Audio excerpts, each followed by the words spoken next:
Ola kan gurun ustadaşı ki Allah Teala sebbih isme rabbike diptir. Öz Rabbin pakiyetini beyan et diptir. Teşvat namazda o da başlayan şu Subhaneke Allahümme deyip başlayan. Pak tenip başlayan biliyor musun? Ya tesbihatta Subhane Rabbiyel Azim diye.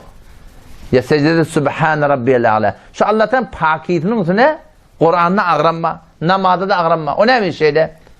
Çünkü Hudaya inanmayan adam Yahudilerden de yok. Allah Teala'ya inanmayan Mesihilerden de yok. Müşrikan-ı Mekke'lerden de yok. Hem Yahudiler Allah'a inanıyorlar.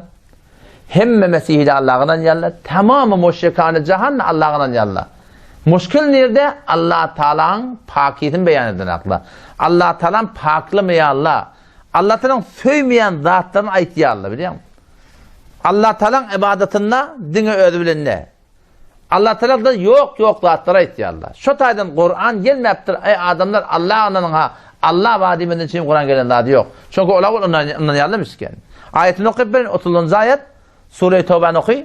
Ve kâletil yehudu Yahudiler ayettiler ne mi dediler? Uzeyrun ibnullah. Uzeyr Allah'ın oğluydu diye. Yahudiler şey deyiptirler. Allah'ın mandronak.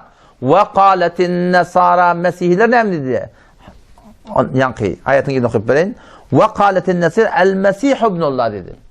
İsa Allah'ın oğluydu diye. Peki o da şola Allah'ın mandronakla Allah'ın yalla.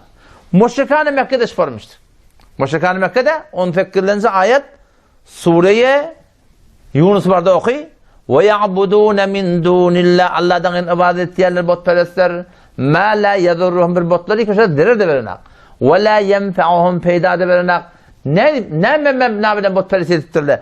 Daşa Allah diye mukadiyette ne kadarlamız? Yok. Ve yekulûne ait yer botperestler şu botla şufe'a'una indallah Allah'ın yani bizim şefaatçimiz diyelim. Daşta rahatla ki anlatında bir sembol hay insani var. Şöyle bizim Allah'ın yani şefaatçimiz deyip aydanlamış. Yani şu onu Müslüman doğun ben evvelim var şu mesela düşünümde iki haftalık beni hiram orkedim. Bir neyse oluyor deyip.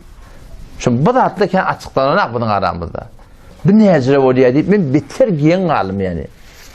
Ebu Cehil Allah'ına niye? Giyin kalmalılar. Mesih'de de Allah'ına niye? Botperest de Allah'ına niye? O bu bot ne yapalım? Mefeket diyelim ki daşta Allah diye mi kadiyelim şöyle? Yok. Başta bırakmıştı o. Bir kolda Allah'ın ne diyelim ki bu daşta başta bırakmıştı o ortak. Onun şu taydan şunu düşünmeli ki İslam'da şol Allah'tan pak demeklik maksat yani. Yani Kuday'tan oğlu yok, kıydı yok, gözünün görünmeye, şekli yok, şemayeli yok. Leyse kemitli şey, hiçbir sonyalıkta. Yani her bir dadi ki Huday Teala'nın hakkında naks gelecek bu da şunun Huday Teala'nın arıtlamaklık. Şu atamanın oğul billah bir Huday Teala'nın oğlu var diye bayıtta.